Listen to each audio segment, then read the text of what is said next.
चुनावी जनसभा में इकट्ठा हुए बीएसपी के सभी छोटे बड़े पदाधिकारियों एवं कार्यकर्तागण, आज आप लोग उत्तर प्रदेश में विधानसभा के लिए हो रहे आम चुनाव में कोरोना नियमों का पालन करते हुए अपनी पार्टी के अयोध्या मंडल के उम्मीदवारों के समर्थन में मुझे सुनने के लिए यहाँ लाखों लाखों की संख्या में इकट्ठा हुए हैं, तो उसके लिए मैं आप सभी लोगों का हार्दिक दिल से आभार प्रकट करती हूँ। और अब मैं सबसे पहले अपनी पार्टी के संबंध में ये कहना चाहूंगी कि हमारी पार्टी ये चुनाव उत्तर प्रदेश की सभी विधानसभा की सीटों पर अकेले अपने बलबूते पर ही पूरी तैयारी व दमदारी के साथ यहाँ सन 2007 की तरह ही फिर से अपनी पार्टी की पूर्ण बहुमत की सरकार बनाने के लिए लड़ रही है, ताकि आपको वर्तमान में भाजपा के चल रहे जातिवादी, संकीर्ण, अहंकारी व तानाशाही वाले शासन से मुक्ति मिल सके। इसके साथ ही हमारी पार्टी ने पूर्व की तरह इस चुनाव में भी बीएसपी से जुड़ने की तादाद को ध्यान में रखकर फिर उसी अनुपात में ही यहाँ सर्व समाज के लोगों को टिकट भी दिए हैं। और अब इस चुनाव में आप लोगों को अपना वोट कांग्रेस, बीजेपी, सपा व अन्य विरोधी पार्टियों को न देकर केवल अपनी एकमात्र हितैषी पार्टी बीएसपी को ही देना क्यों जरूरी है, इसे आप लोगों को समझना होगा। हालांकि इस संदर्भ में आप लोगों को ये मालूम है कि आजादी के बाद शुरू में काफी लंबे समय तक केंद्र व उत्तर प्रदेश सहित देश के अधिकांश राज्यों में भी कांग्रेस पार्टी की ही अकेले यहाँ सरकारें रही हैं, किंतु इनकी गलत नीतियों व गलत कार्य प्रणाली की वजह से ही अब ये पार्टी केंद्र व काफी राज्यों के साथ साथ यहाँ उत्तर प्रदेश की सत्ता से भी बाहर हो चुकी है। इसके साथ ही ये पार्टी जबरदस्त जातिवादी होने के कारण शुरू से ही हर मामले में खासकर यहाँ दलित, आदिवासी व अन्य पिछड़ा वर्ग विरोधी पार्टी भी रही है और अभी भी है, जिस कारण केंद्र में रही इस पार्टी की सरकार ने इन वर्गों के मसीहा व भारतीय संविधान के मूल निर्माता परम पूज्य बाबा साहब डॉक्टर भीमराव अंबेडकर को भारत रत्न की उपाधि से भी सम्मानित नहीं किया था, जिसके लिए वो हर प्रकार से पात्र भी थे। इतना ही नहीं बल्कि इनकी मूवमेंट को आगे बढ़ाने के लिए अपनी पूरी जिंदगी समर्पित करने वाले मान्यवर श्री कांशीराम जी के देहांत होने पर भी केंद्र में उस समय इसी कांग्रेस पार्टी की रही सरकार ने उनके सम्मान में एक दिन के लिए भी राष्ट्रीय शोक घोषित नहीं किया था, तथा न ही इस पार्टी की रही सरकार ने पिछड़े वर्ग की आरक्षण संबंधी मंडल कमीशन की रिपोर्ट को भी लागू किया था, जिससे फिर बीएसपी ने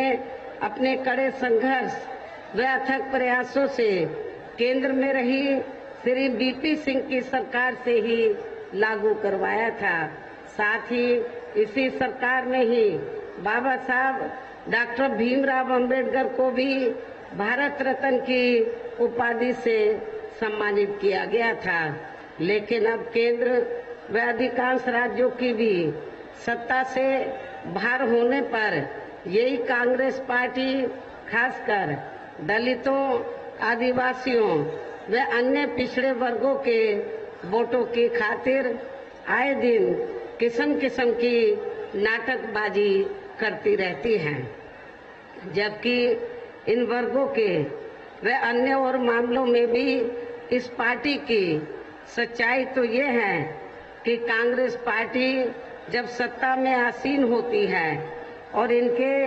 अच्छे दिन होते हैं तो तब इस पार्टी को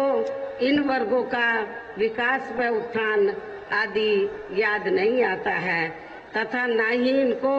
महिलाओं की भी भागीदारी याद आती है। इतना ही नहीं बल्कि इस पार्टी के बाद खासकर यहाँ सपा व बीजेपी आदि की बनी सरकार में भी यूपी की जनता अधिकांश मामलों में काफी ज्यादा दुखी रही है। सपा की सरकार में तो ज्यादातर यहाँ गुंडों, बदमाशों, माफियाओं, अराजक तत्वों व सरेआम लूट खसोट करने एवं दंगे फसाद आदि कराने वालों का ही राज रहा है, जिसकी खास वजह से ही इस सरकार में हमेशा यहाँ तनाव की स्थिति बनी रही है। प्रदेश में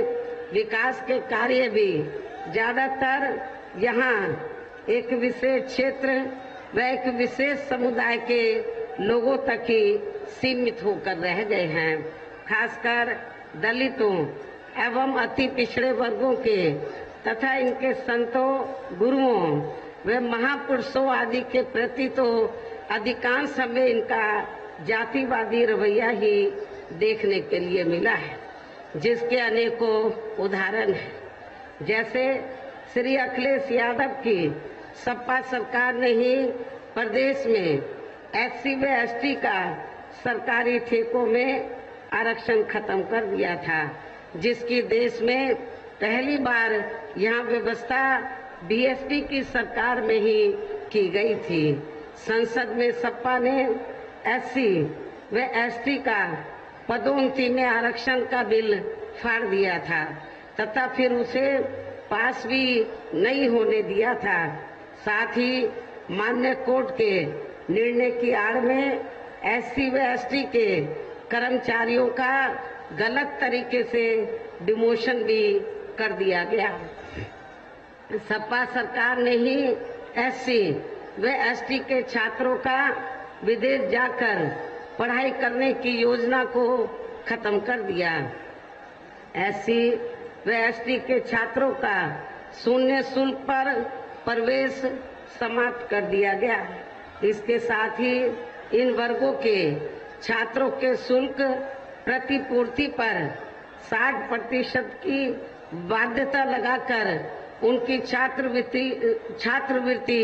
रोकने का भी काम किया गया। इसी सपा सरकार ने सरकारी भूमि आवंटन में SC व ST को मिलने वाली प्राथमिकता को खत्म कर दिया। साथ ही यही सरकार SC व ST की भूमि को लेकर नया संशोधन नियम लेकर आई, जिसमें बिना DM की अनुमति के कोई भी उनकी जमीन को खरीद सकता था, ताकि फिर इन कमजोर वर्गों के लोगों की जमीन को आसानी से हथियाया जा सके। ऐसे अनेकों और भी इन्होंने विरोधी फैसले लिए हैं। इसके अलावा दलित एवं अन्य पिछड़े वर्गों में जन्मे इनके महान संतों, गुरुओं व महापुरुषों आदि के आदर सम्मान में हमारी सरकार ने जनहित की अनेकों योजनाओं के जो नाम रखे थे, साथ ही नए बनाए गए जिलों व यूनिवर्सिटी एवं पार्क आदि के भी जो नाम रखे गए थे, वे सभी अधिकांश सपा सरकार ने बदल दिए हैं, जिसके तहत ही संत रविदास जिले का नाम भी बदलकर इन्होंने भदोई कर दिया है। इस प्रकार से इस पार्टी का इनके प्रति ऐसा ये प्रेम व इनका असली समाजवाद है। इतना ही नहीं बल्कि हमारी पार्टी तो इन मामलों को लेकर ये भी सोच रही थी कि सपा सरकार के हटने के बाद शायद बीजेपी की सरकार सपा के इन फैसलों को जरूर बदल देगी, लेकिन ऐसा नहीं हुआ, जिससे सपा की तरह ही बीजेपी सरकार की भी इन वर्गों एवं इनके संतों, गुरुओं व महापुरुषों आदि के प्रति इनकी